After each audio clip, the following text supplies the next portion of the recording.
Gracias, hermanos, por orar por mí.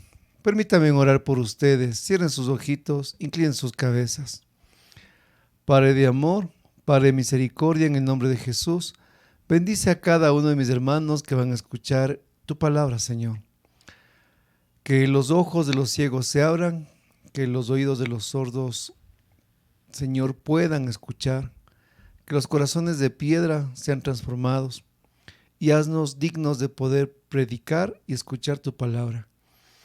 Hoy que vamos, mi Señor, a entender lo que significa el ser, el quehacer y el perfil del intercesor.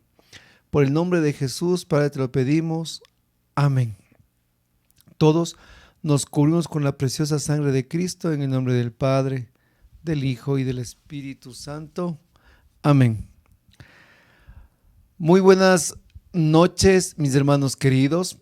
Vamos hoy a desarrollar en este tercer paso lo que es el ser, quehacer y perfil del intercesor. Yo les pido que si pueden ustedes seguirme el ritmo en las citas que voy a dar, pues en buena hora. Caso contrario, solo anote la cita para que después usted pueda profundizar en ella, para que usted sea como una esponjita en este momento y pueda recibir todo lo que el Señor nos quiere dar a usted y a mí.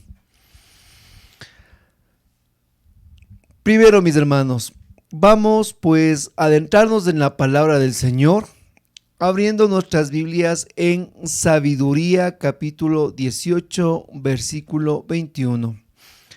El libro de la Sabiduría, capítulo 18, versículo 21. Proclamamos la palabra del Señor. Pronto un hombre irreprochable salió en su defensa. Con las armas de su propio ministerio, la oración y el incienso expiatorio, se enfrentó a la ira y dio fin a la plaga, mostrando con ello que era en verdad siervo tuyo. Palabra de Dios, te alabamos, Señor. Nos dice en Sabiduría, refiriéndose a Moisés, cuando él toma pues ese papel de intercesor. Moisés por excelencia es el intercesor ante este pueblo rebelde.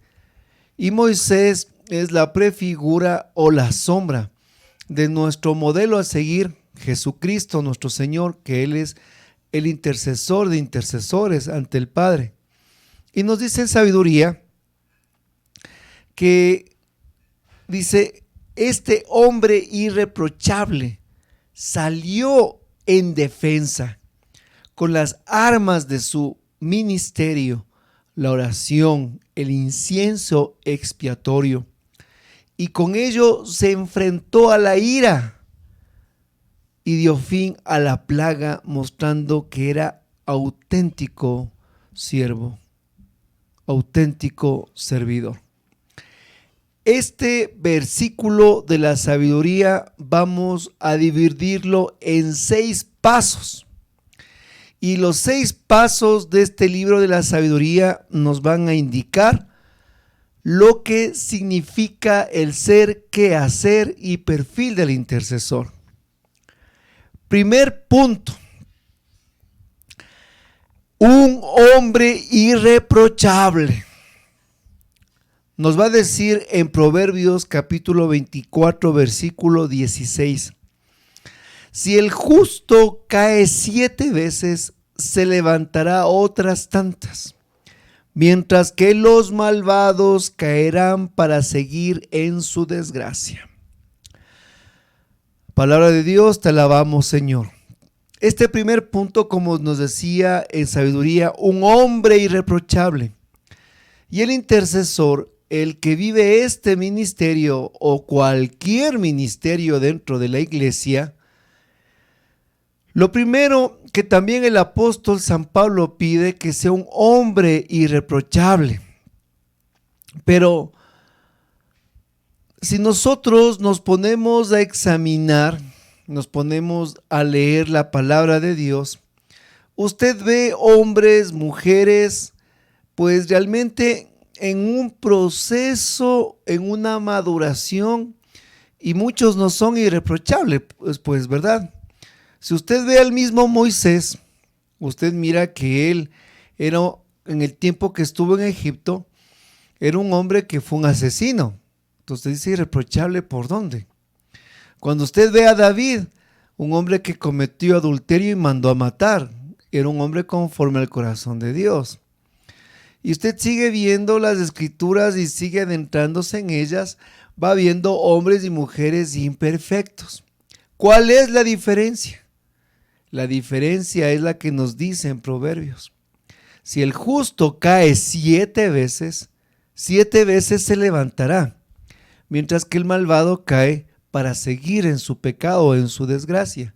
Moisés, al igual que David, lo que miramos en estos hombres que son imperfectos en un proceso de crecimiento es que se acercan a Dios siempre a pedir misericordia.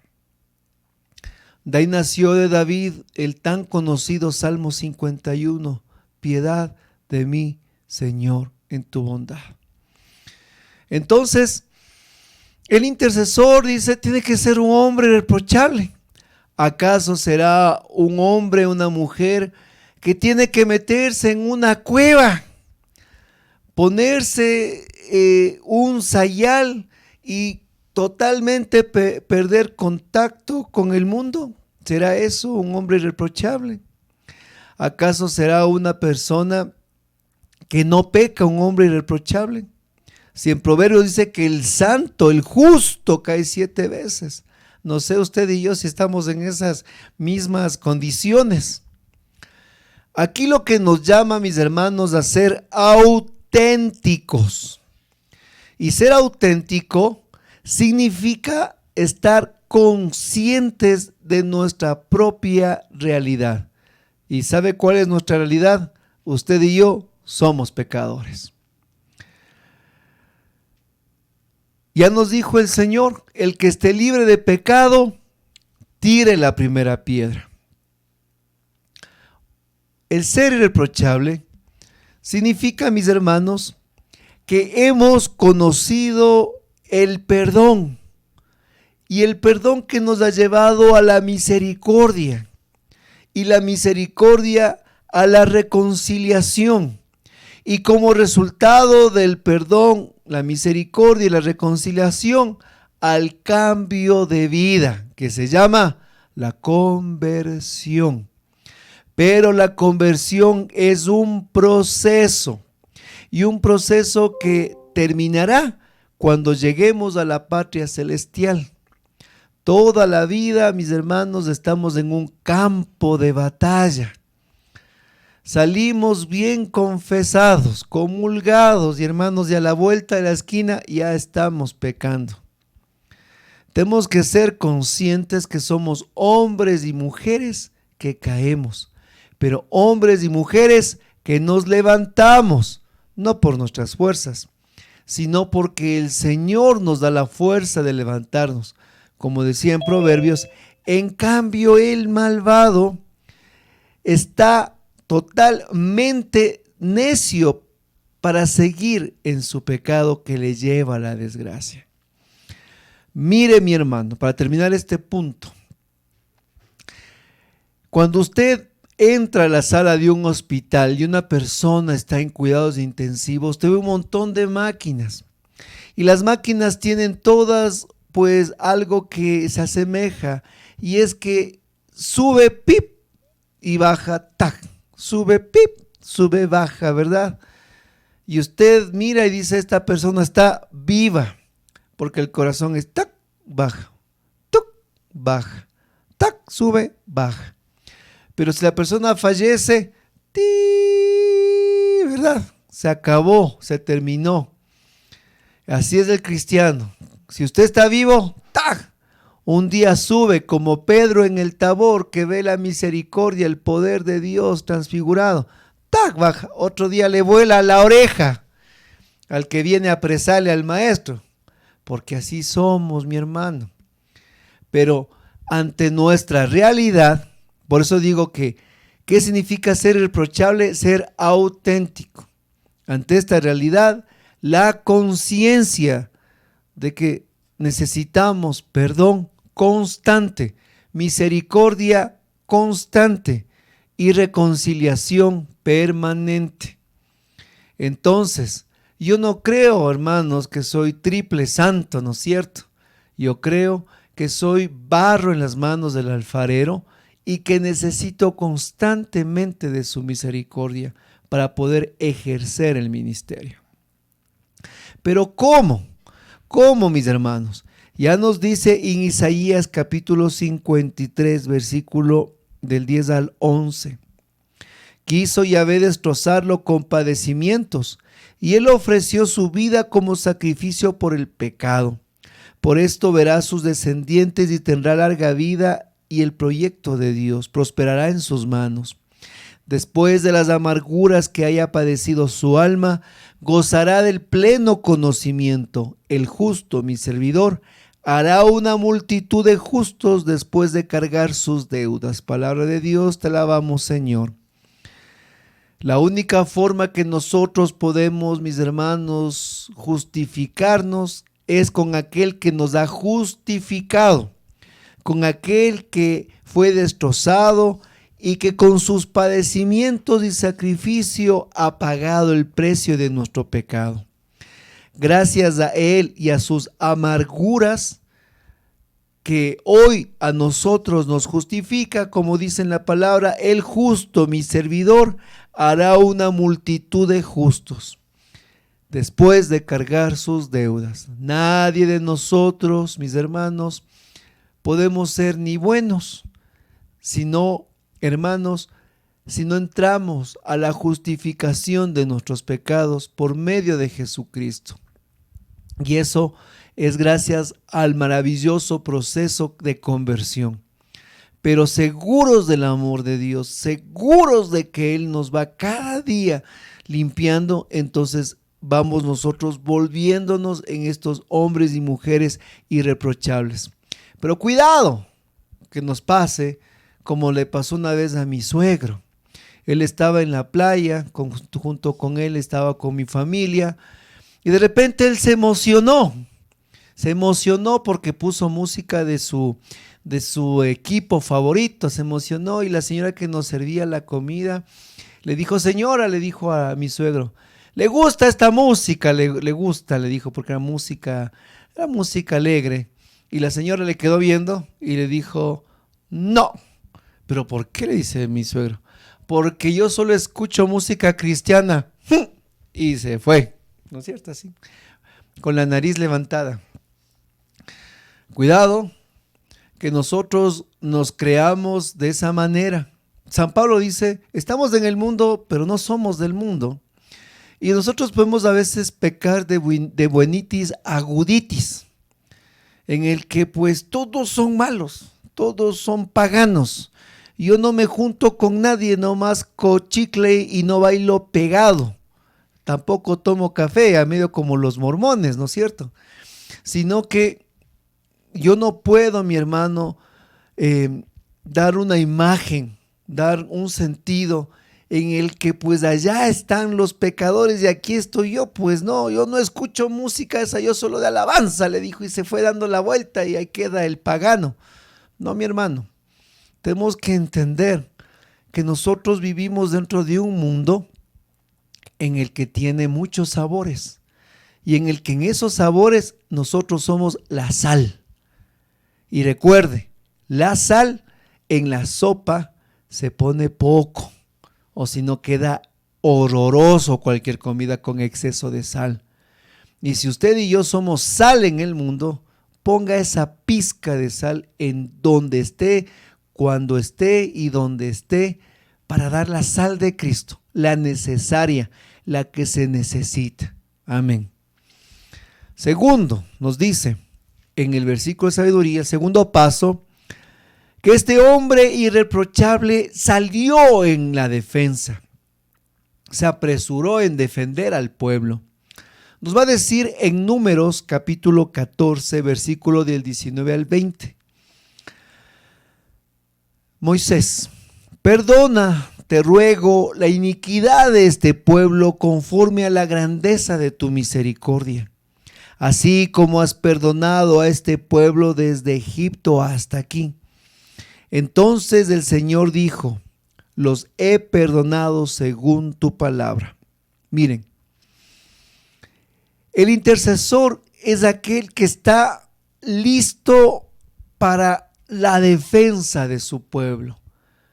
Y aquí no se trata, mis hermanos, nosotros de que, por ejemplo, un hermano tuvo un accidente y todo el ministerio de intercesión se va afuera de del UPC, del lugar del accidente, con palos a la defensa, a hacer bulla, a hacer relajo, que aquí estamos los... No, mi hermano, ese no es nuestro trabajo.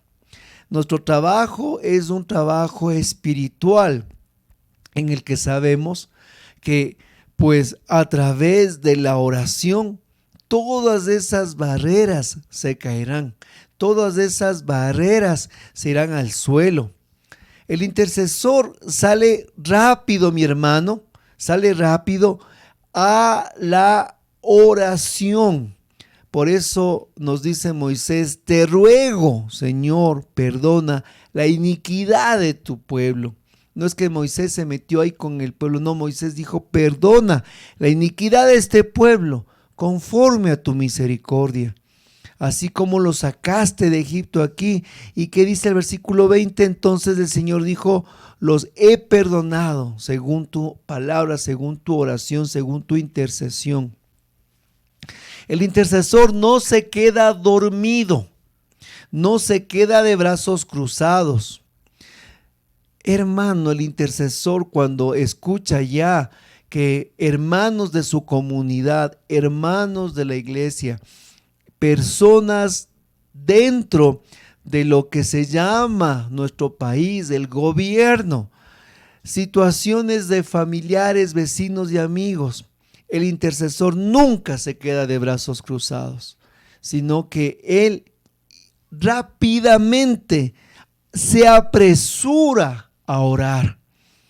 Si está manejando y de repente ve a alguien que ha tenido un accidente, ese momento, aunque no conozca a la persona que está accidentada, y ahora, si está manejando y de repente ve a uno de repente que está pasando por la calle, el Espíritu Santo dice bendícele, y usted dice Señor le bendiga, porque usted está pronto, mi hermano, a orar por los demás.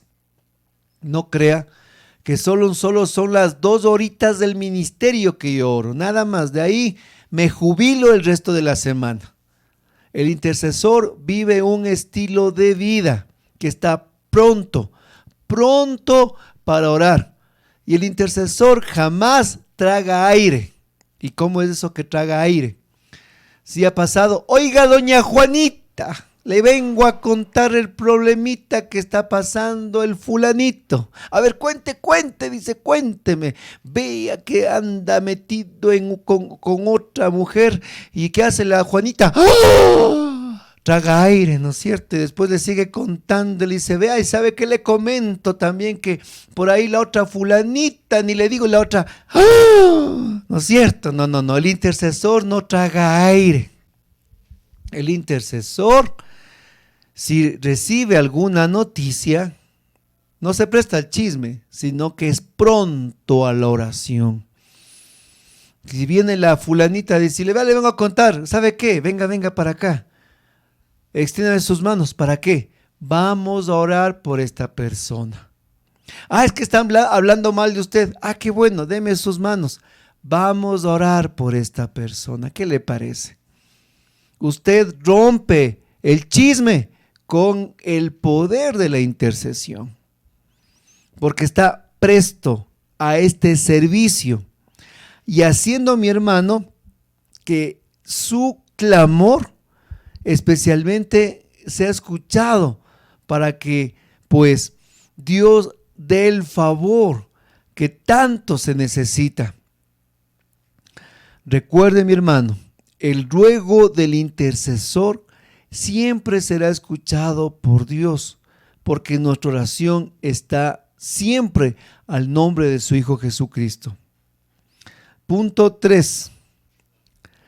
Recuerde, vamos hilando. Este hombre irreprochable que salió rápido en la defensa, dice que salió con las armas de su propio ministerio, la oración y el incienso expiatorio. El tercer paso es, con las armas de tu propio ministerio. Con las armas de tu propio ministerio. Éxodo capítulo 17, versículo 9. Moisés dijo a Josué: elígete algunos hombres y marcha a pelear contra los amalecitas. Yo, por mi parte, estaré mañana a lo alto de la loma, con el bastón de Dios en mi mano. Palabra de Dios, te alabamos, Señor. Miren, cada uno de nosotros peleamos con las propias armas de nuestro ministerio. Recuérdelo. ¿Qué le dice Moisés a Josué? Vayan a pelear contra los amalecitas. Moisés dice: yo, por mi parte, iré mañana a la loma a lo alto con el bastón de Dios en mi mano para orar por ustedes mientras pelean en la batalla. Dios le dio a Moisés el bastón, con el cual hizo prodigios y milagros. Con ese bastón, recuerde, se transformó esa vara en serpiente y comió a las 2 serpientes de los magos del faraón. Con la misma agua, hermanos, topó el Nilo y el Nilo se hizo sangre. Con ese bastón, pues todas las plagas, con ese bastón se abrió el mar, con ese bastón golpeó la piedra y salió el agua. Hermanos, el bastón era la arma que Dios le dio a Moisés. Y Moisés tenía la plena seguridad que mientras Josué peleaba contra los amalecitas, y si él iba con el bastón y oraba y levantaba el bastón, ese momento los amalecitas pues eran derrotados. Y así nos dice la palabra, que mientras Moisés estaba con las manos levantadas y con el bastón, pues ese momento el pueblo de Amalec pues era derrotado. Pero cuando Moisés bajaba las manos, los amalecitas ganaban a los israelitas.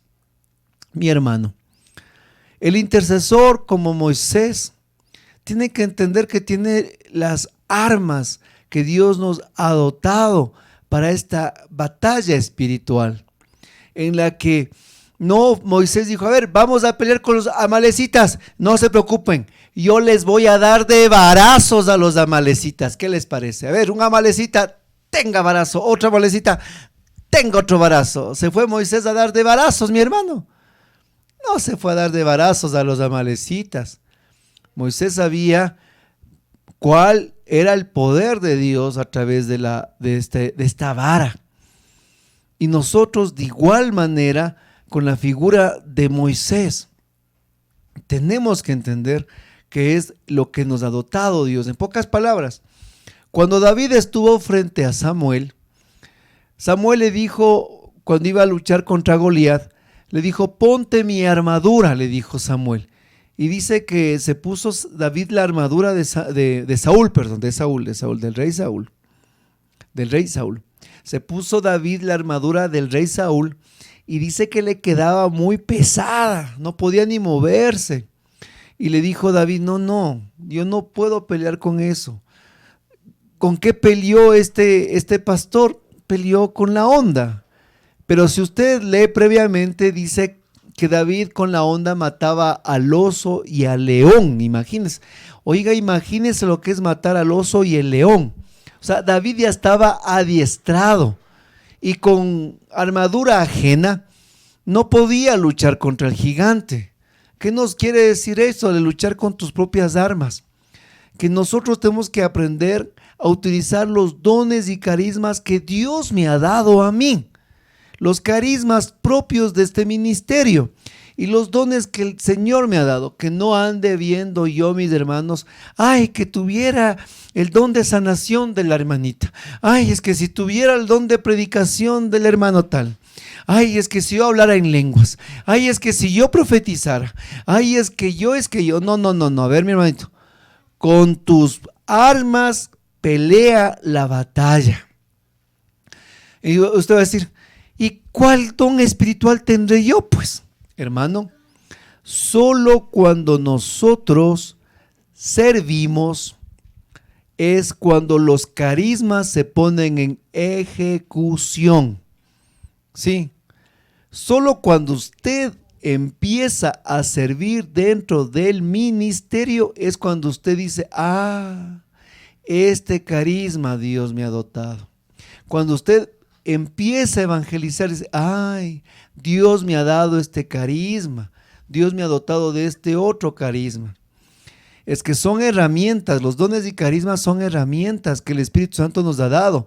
Y son herramientas no para tener guardadas ni para lucirnos como pavos reales, sino que los dones y carismas son herramientas para la evangelización, gloria de Dios, y tendrían que ser también para nuestra santificación.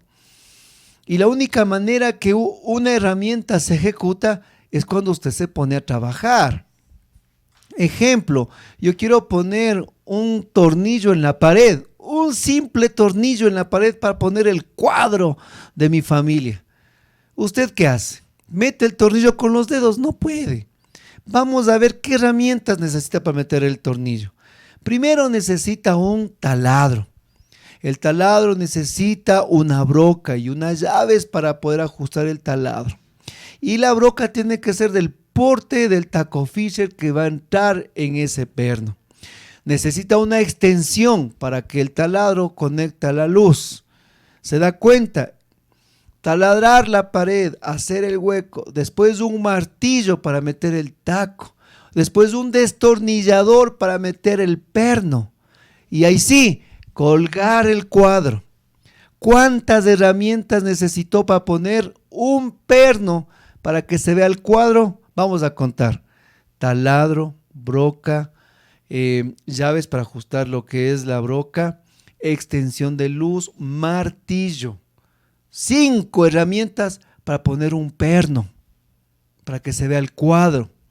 ¿Se da cuenta?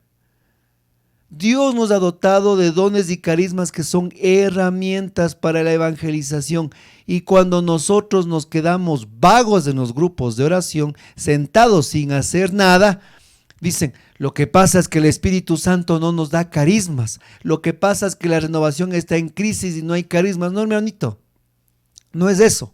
Lo que pasa es que nos quedamos sentados en la banca, calentando el asiento 5, 10, 15, 20 años, y pues no evangelizamos, y simplemente los carismas de Dios están dormidos ahí están dormidos. ¿Para qué pedimos más avivamiento? ¿Para qué pedimos más carismas? Sí, los que ya tenemos ni siquiera los ejecutamos. Solo cuando empezamos a servir, los carismas se activan. Y usted, mi hermano, quiere poner el precioso cuadro ahí, detrás del precioso cuadro del milagro de la intercesión. ¿Cuántas herramientas estuvieron atrás? ¿Cuántos carismas estuvieron en ejecución? Eso es cuando nos decidimos, mi hermano, a ponernos a trabajar por el evangelio. Y utilizando tus propias herramientas. No deseando las del vecino, ni la del otro hermano, sino las que Dios te ha dado a ti.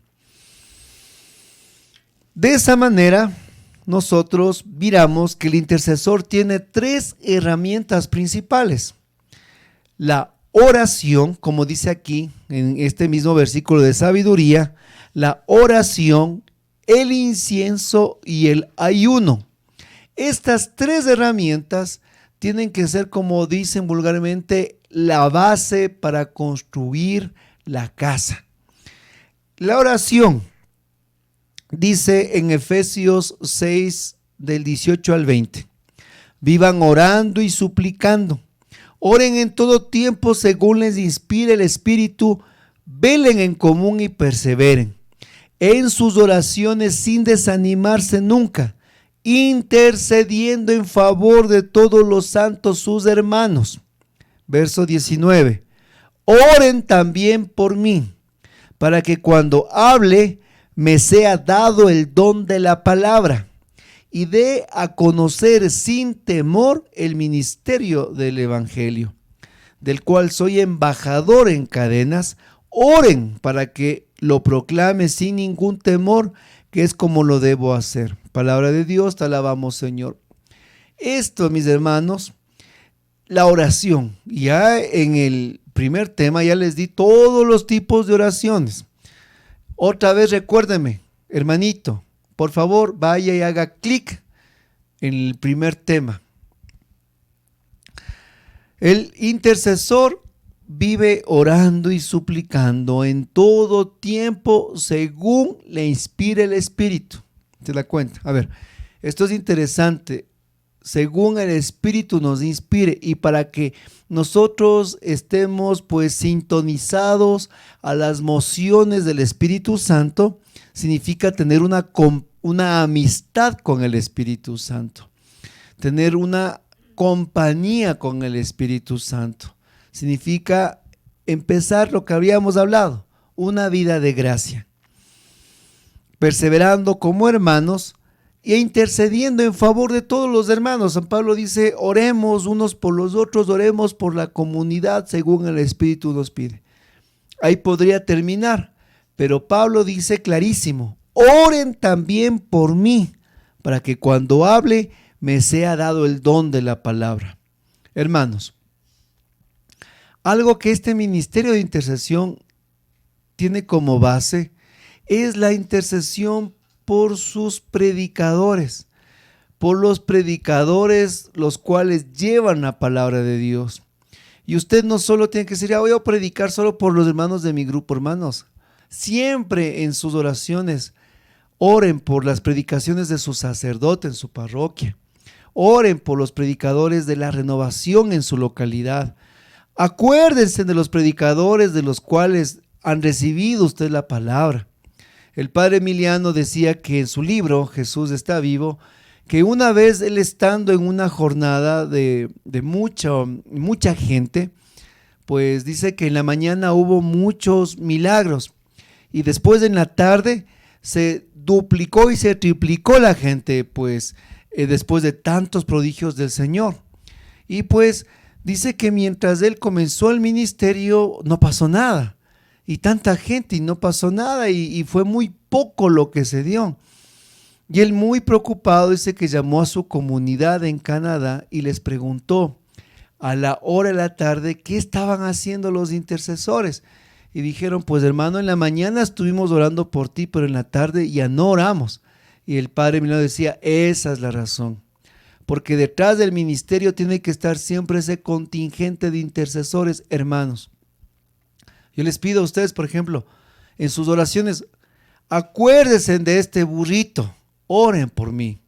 Como dice San Pablo, para que cuando hable sea dado el don de la palabra y de conocer sin temor, dar a conocer el evangelio. No caigan como caen muchos en los grupos de oración. Usted que es pues los ojitos de Dios, de hermanito, orará por mí. Claro, a veces piensan que el servidor es de hierro, que el servidor no tiene problemas, que el servidor no le duele nada, que el servidor pues no paga agua, luz, teléfono, que el servidor no le duele las muelas, que el servidor no le duele la barriga, que el servidor no tiene esposo, no tiene esposo, esposa, no tiene hijos, nunca tiene un contratiempo. Pues piensan que los servidores o los que están al frente, pues hermanos, por tal ya hasta sudan agua bendita. Y no es así, porque los servidores son pilares y columnas de las comunidades de oración. ¿Y saben qué? ¿Sabe qué le voy a decir? La estrategia del maligno, del diablo, que Dios reprenda. El malo, para destruir una casa, no pone dinamita a las paredes, porque eso es perder tiempo, la casa no se cae.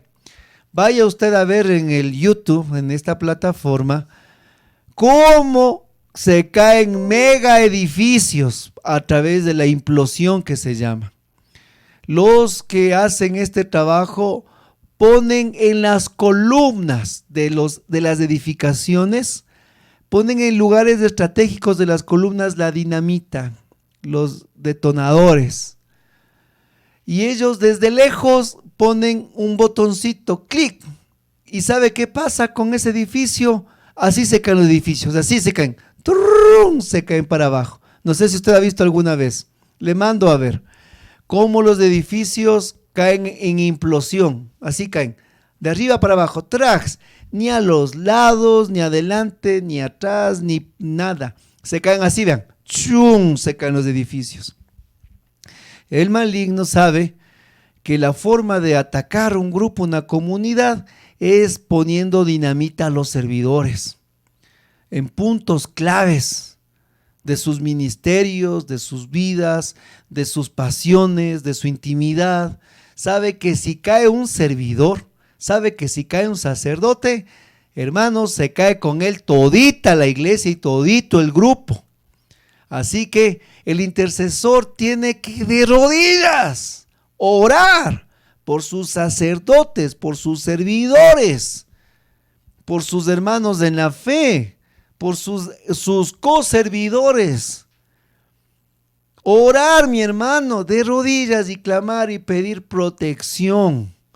Pablo entendía eso y por eso les dice, oren también por mí. No es que Pablo se sentía pues aquí el intocable, ¿no es cierto? No. Pablo se siente muy necesitado y dice, también oren por mí. Yo me imagino Pablo como las manos, por favor también oren por mí para que cuando hable me sea dado el don de la palabra. ¿Se da cuenta? ¡Qué humildad! Pablo que le vio a Cristo, ve aquí, humildad la de Pablo, para que dé conocer sin temor el ministerio. Oiga, porque no crea que los que están predicando no tienen miedo, no tienen temor. Yo cada vez que me dicen, hermano, predique, yo subo temblando las piernas, porque no somos nosotros, es Cristo a través de nosotros, mi hermano.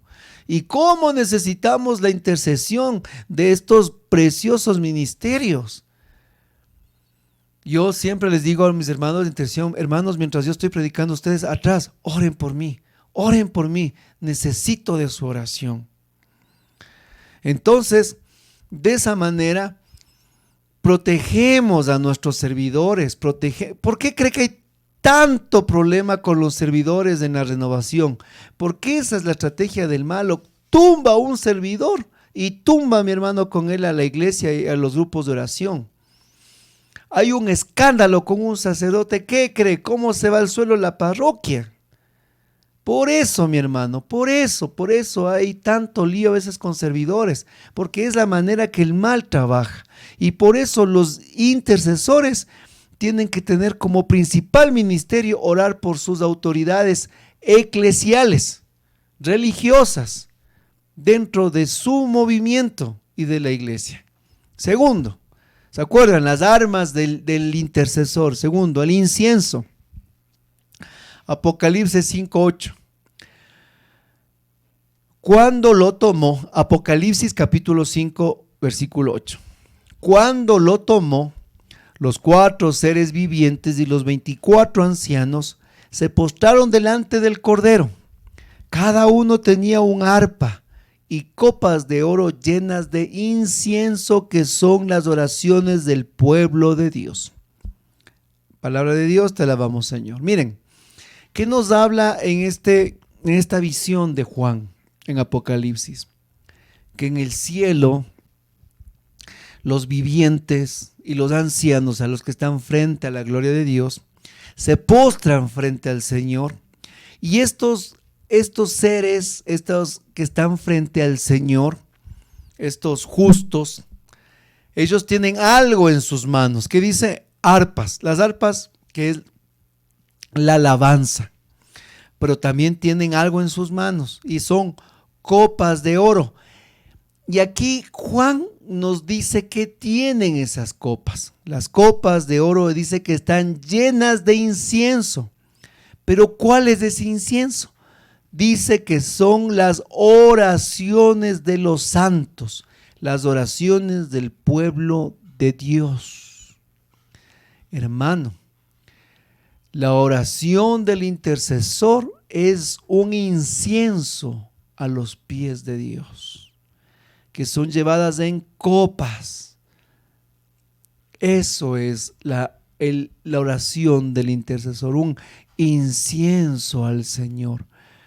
Qué maravilla, qué hermoso. Es como cuando el sacerdote en el altar empieza en la consagración a poner el incensario alrededor y usted ve ese incienso que se levanta. Así, mi hermano, es la oración del intercesor. Una adoración espiritual que lleva al Señor. ¿Y sabe qué es lo más bonito? No es que el Señor coge el incienso y dice, a ver, presten más incienso para mí. No, mi hermano, ¿sabe lo que hace Dios con todo ese incienso, con toda esta oración? ¿Sabe lo que hace Dios? La transforma en torrentes de bendiciones para nosotros mismos. Dios nunca se queda con nada, mi hermano. No es que llega el incienso y pues aquí ya no hay donde ni ver tanto incienso en el cielo. No es así, sino que ese incienso que llega al altar del Señor, esa intercesión, esa oración, porque recuerde que nuestra oración va a Jesucristo, que es el intercesor ante el Padre, y Él lleva nuestras oraciones. Esa oración, hermanos, es derramada nuevamente en forma de bendiciones al pueblo de Dios. Qué maravilla, ¿se da cuenta? Usted cuando ora por alguien, sube como incienso. Y Dios toma ese incienso e enseguida derrama en bendiciones para el resto. Así es como llega la oración, mi hermano. Así es como llega la bendición. Qué precioso que es la palabra de Dios, ¿se da cuenta? Tercer arma del intercesor, el ayuno. El ayuno, y esta, mi hermanito, nos va a decir en Jonás capítulo 3, versículo 5. Gloria a Dios, gloria a Dios. Yo estoy emocionado. Espero que también usted esté emocionado. Jonás 3, 5. Y los habitantes de Nínive creyeron en Dios y proclamaron ayuno y se vistieron de sayal, desde el mayor hasta el menor de ellos. Recuerden un poquito de contexto. Jonás fue a proclamar a Nínive que si no se arrepentían, pues simplemente iba a ser destruida la ciudad con el fuego de Dios. Pero ante la proclamación de Jonás, ¿qué sucedió?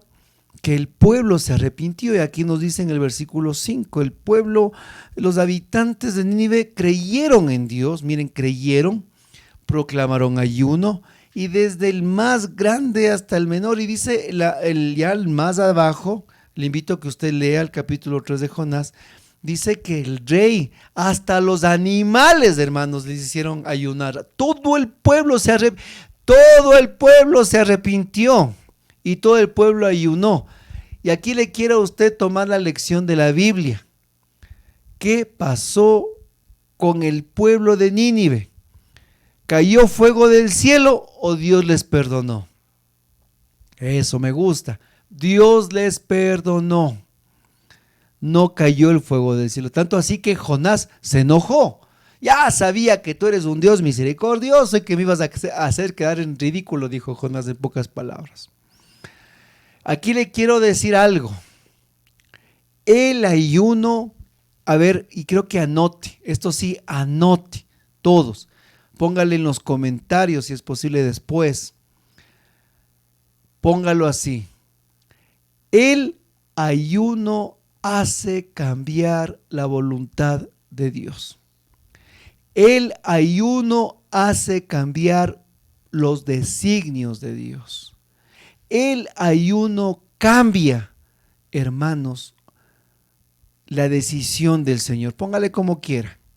El ayuno hace cambiar la voluntad de Dios. Porque Dios iba a destruir Nínive. Dios iba a mandar fuego, así como mandó a Sodoma y Gomorra. Iba a acabar y manda a Jonás a que mande esa proclamación. Pero cuando hay ayuno, el pueblo escucha, Dios cambia, mi hermano. No destruyó a Nínive. ¿Se da cuenta el poder del ayuno? Entonces aquí viene algo importantísimo.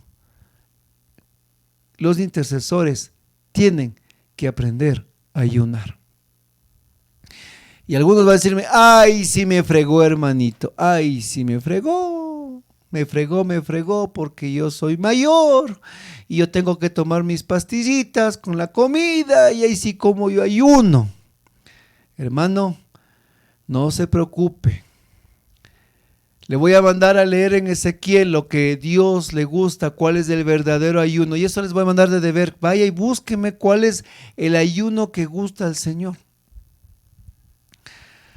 Hermanos, posiblemente, tal vez no podremos, ya alguien por su situación de edad, de enfermedad, no podrá ayunar. Pero sí podemos ayunar de las redes sociales, del WhatsApp. Podremos ayunar de dejar de comer al prójimo, ¿no es cierto? Ya no vamos a, tal vez no podemos dejar de comer pan, pero sí vamos a dejar de comer al prójimo, hermano.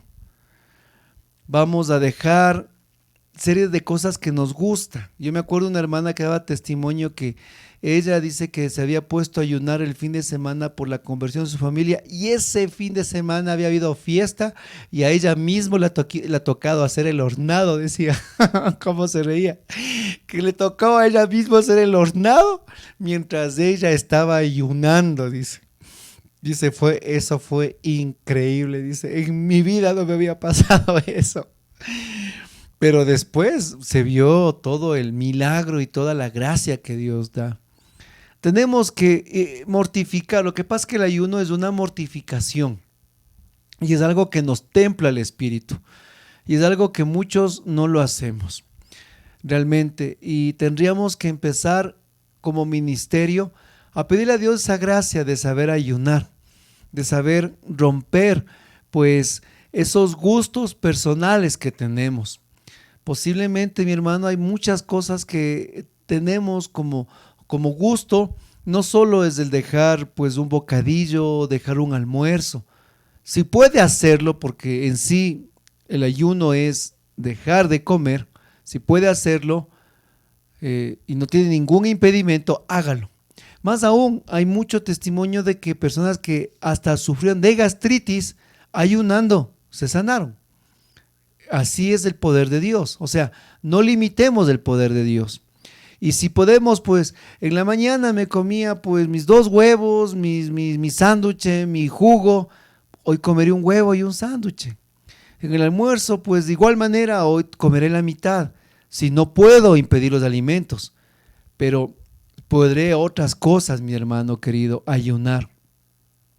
Gustos personales, cosas que me agradan, no sé, tanto, mi hermano. Eso ya no puedo enumerar porque eso es lo que a usted le gusta. Y lo que usted, por amor a Dios y por poder a usted, por las demás personas, ayunarlo, es de agrado al Señor. Y no me hará, pues no, como una hermanita del grupo. Hermanito Rubén dice, mi ayuno tiene doble propósito. Te digo que bueno, yo pues dije una poderosa oración. Sí, dice, estoy ayunando por tal situación y también de pasito para quedar fitness, me dice, para bajar de peso, me dice, para quedar figurín. Ese es su doble propósito, hermana, le digo. Sí, me dice. Entonces ese ayuno no sirve para nada, le dije, porque no está mortificando a nadie, simplemente está usted alimentando su ego, no sirve para nada, le dije. Yo recuerdo como un testimonio personal, cuando ya Dios me permitió estar ya en la renovación, en los grupos, ya estaba, pues ya era hasta servidor. Y me acuerdo que estaba por acabar hasta mi tesis, ya iba por defender mi grado. Y me acuerdo que estaba con mi hermana mayor, Clarita, y estábamos arreglando, me acuerdo, una ropa.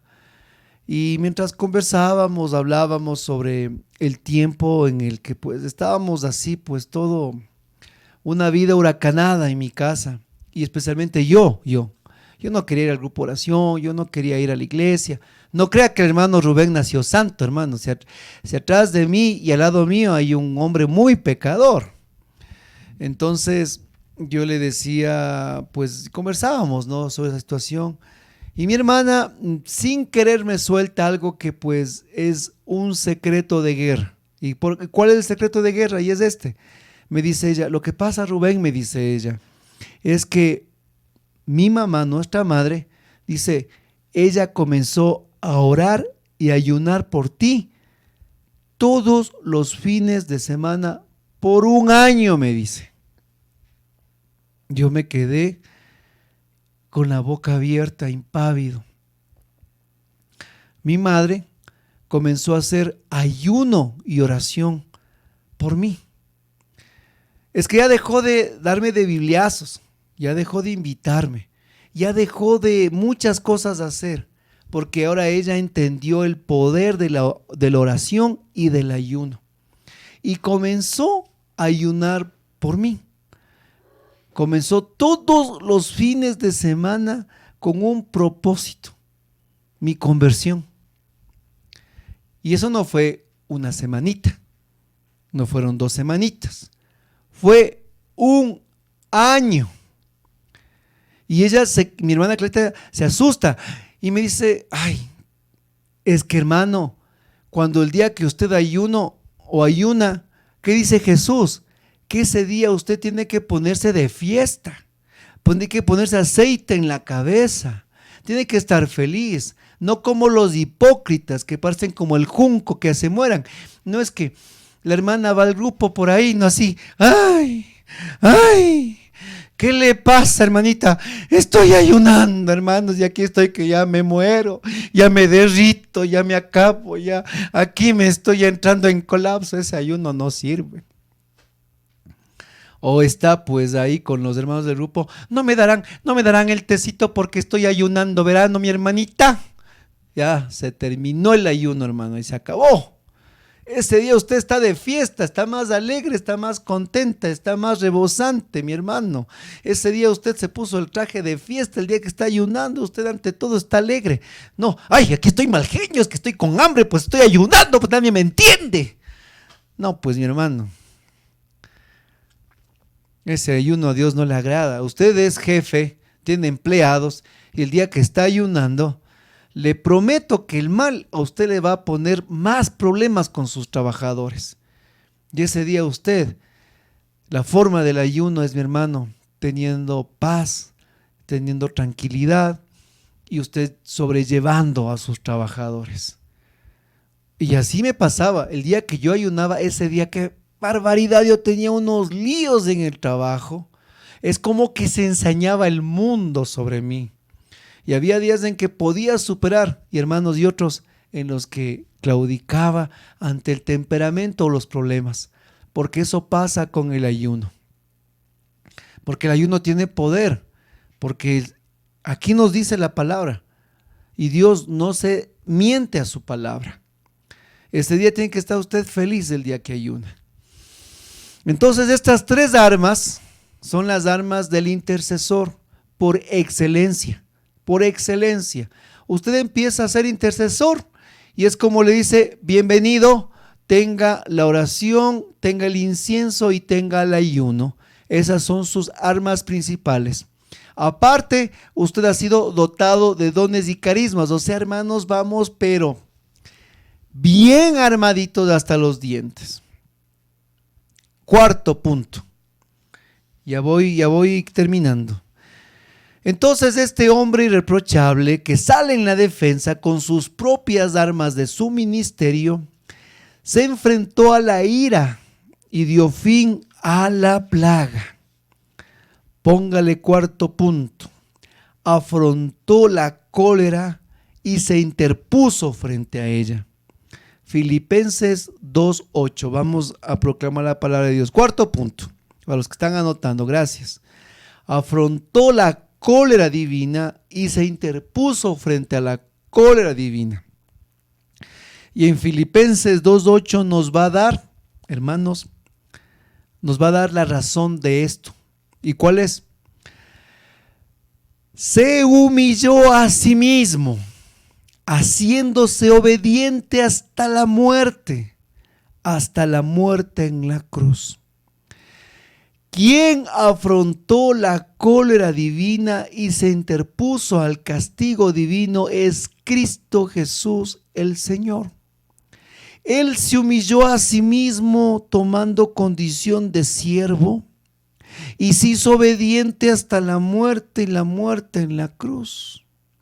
En la cruz del Calvario, mi hermano, es allí el lugar donde Cristo tomó todo el peso de la humanidad caída, todo el peso de mi pecado.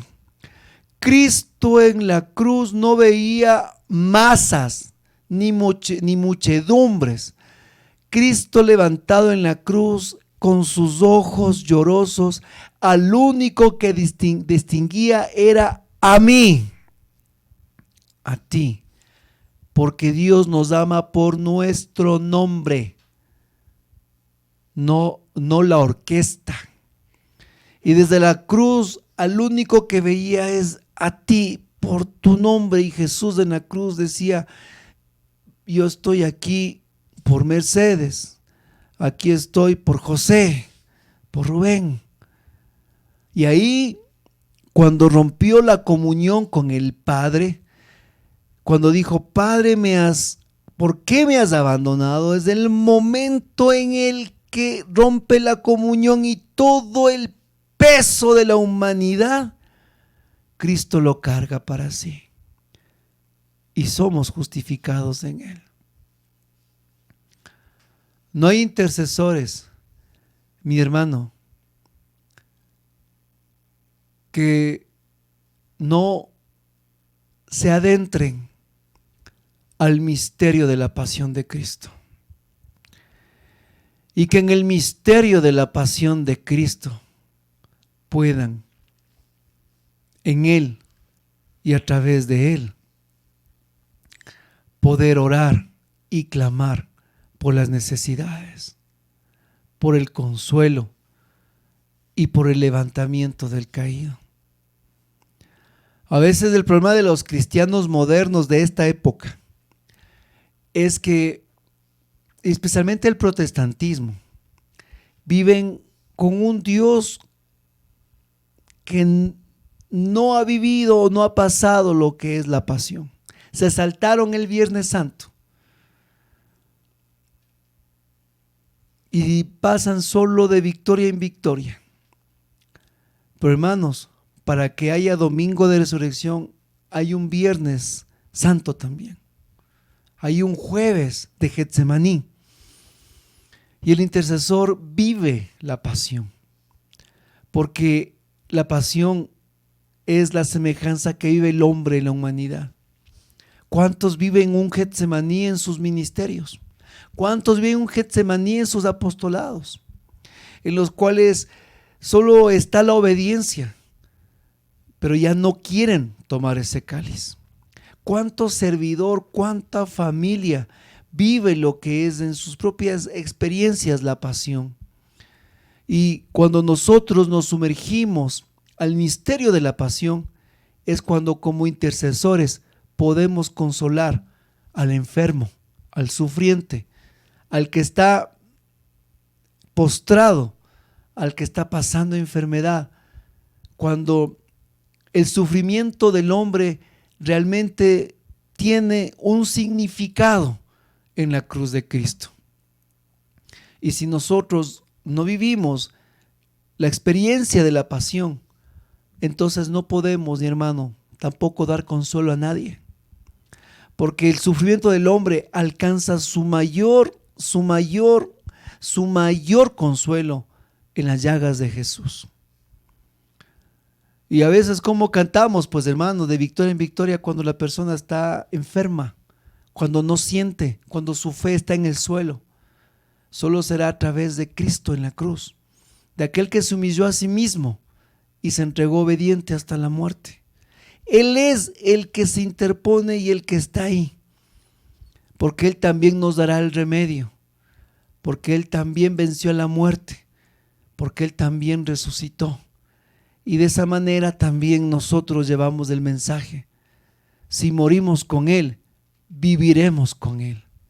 Y ante el miedo que muchos padecen, miedo a la muerte, con depresión, con neurosis, ante una sociedad que nos exige ser productivos, ante una sociedad que que desecha a los improductivos. Ante el miedo, solo Cristo es la respuesta. Y si nosotros no entramos en Él, entonces, mi hermano, simplemente nosotros nos volvemos en buenos motivadores, no en intercesores.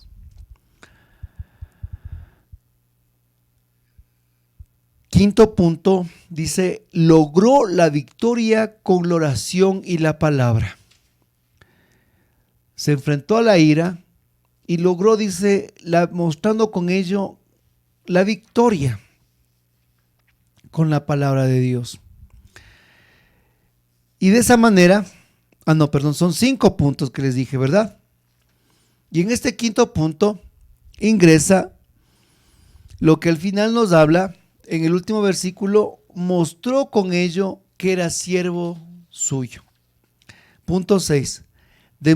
Punto 5. Demostró que es auténtico servidor. Son 5 puntos. Demostró que es auténtico servidor. Auténtico servidor. Nos dice Lucas 12, del 42 al 44. Y dijo el Señor: ¿quién es el mayordomo fiel y prudente al cual su señor pondrá sobre su casa, para que a tiempo les dé su ración? Bienaventurado aquel siervo al cual, cuando su señor venga, le halle haciendo así. En verdad os digo que le pondrá sobre todos sus bienes. Palabra del Señor, gloria a ti, Señor Jesús. Aquí nos habla el Señor en su palabra. Este trabajo del intercesor nos lleva a ser verdaderos servidores. Nos dice, ¿quién es el mayordomo fiel y prudente al cual el Señor pondrá sobre su casa, para que a tiempo les dé la ración o la comida? Bienaventurado aquel siervo que cuando venga su Señor le halle haciendo su trabajo.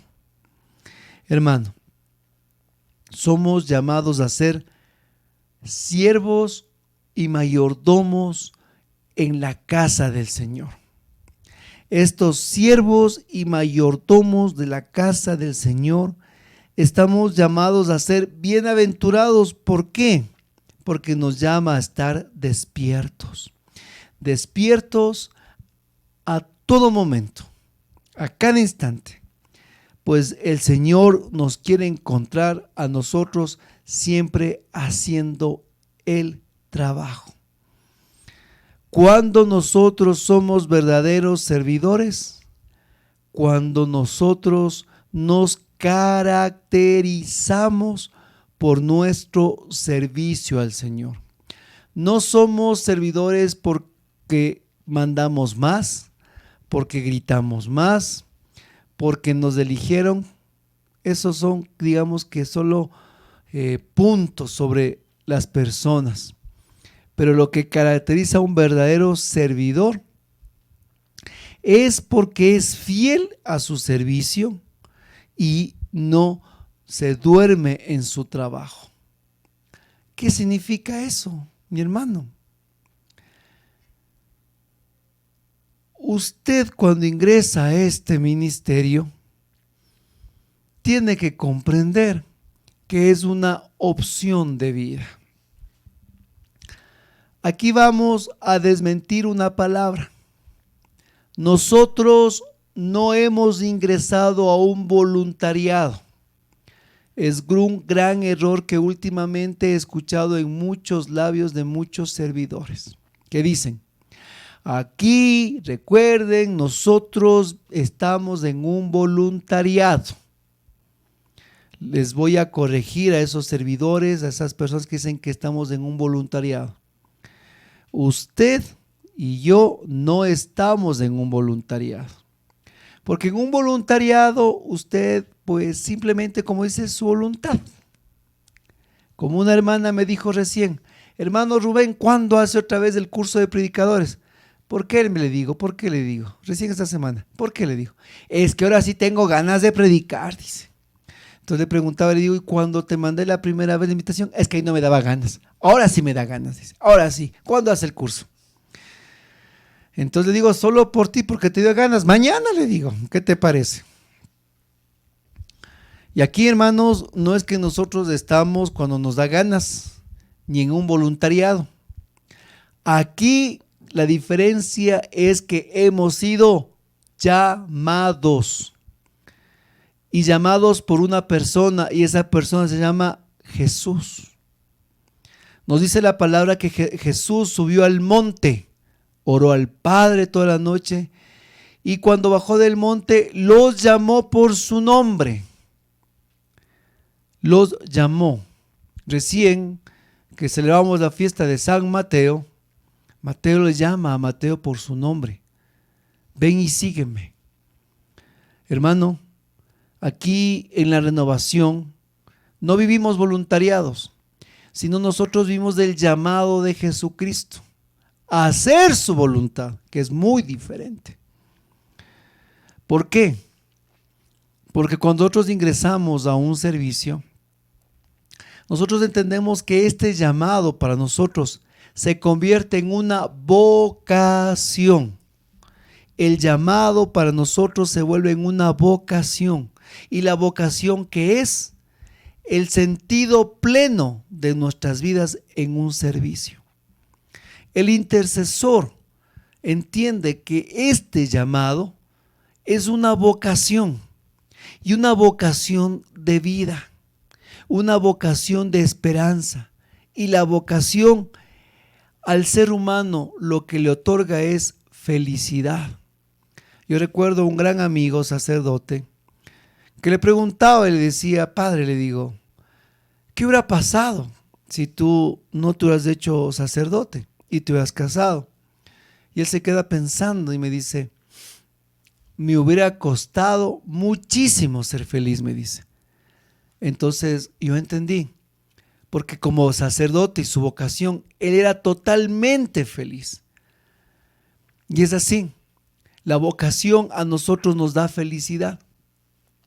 Y este ministerio es nuestra vocación a la felicidad. Hermanos, vamos a orar. Ay, qué pesado, otra vez empezaron los que orar. Hermano, vamos a orar por una necesidad. Ay, otra vez, pues si ya oramos el otro día, pues otra vez será de orar ahora también, pues. Cuando somos convocados a la intercesión, es un llamado a la felicidad, es un llamado al gozo, es un llamado al contacto con el Señor, en el que pues está por encima de todo este llamado que Jesús me hace. Y ante su llamado, yo no puedo como Jonás meterme en la barriga de la ballena, sino que ir simplemente como una oveja dócil a la voz del Maestro. Amén. Vamos a orar.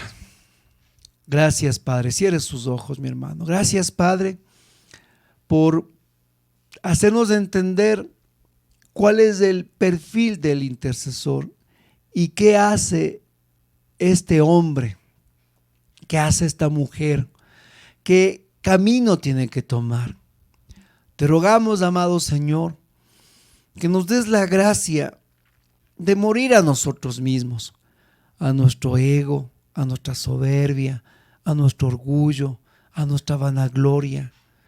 Morir a nuestras apetencias, morir muchas veces, Señor, a el qué dirán, para poder nacer a ese hombre nuevo, el cual quiere asemejarse a ti. Señor, haznos sencillos.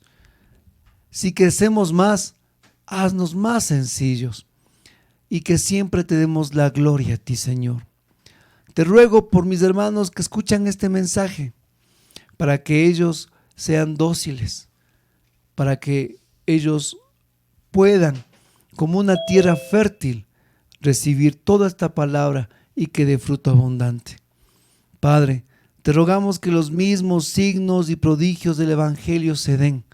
Los mudos hablen, los ciegos vean, los sordos oigan y los cojos caminen. Y que el año del Señor favorable sea en nuestras vidas. Especialmente, Señor, danos el gozo. Reaviva en nosotros el gozo de poder servirte. y quita el sinsabor que ha dejado este tiempo de la pandemia para poder nuevamente, Señor, ir a las aguas del maravilloso don de la intercesión. Por el nombre de Jesús te pedimos, Padre, en el poder del Espíritu Santo y en la intercesión de María nuestra Madre, bendícenos, Señor, a todos aquellos que escuchan y escucharán este mensaje. Por el nombre de Jesús, amén.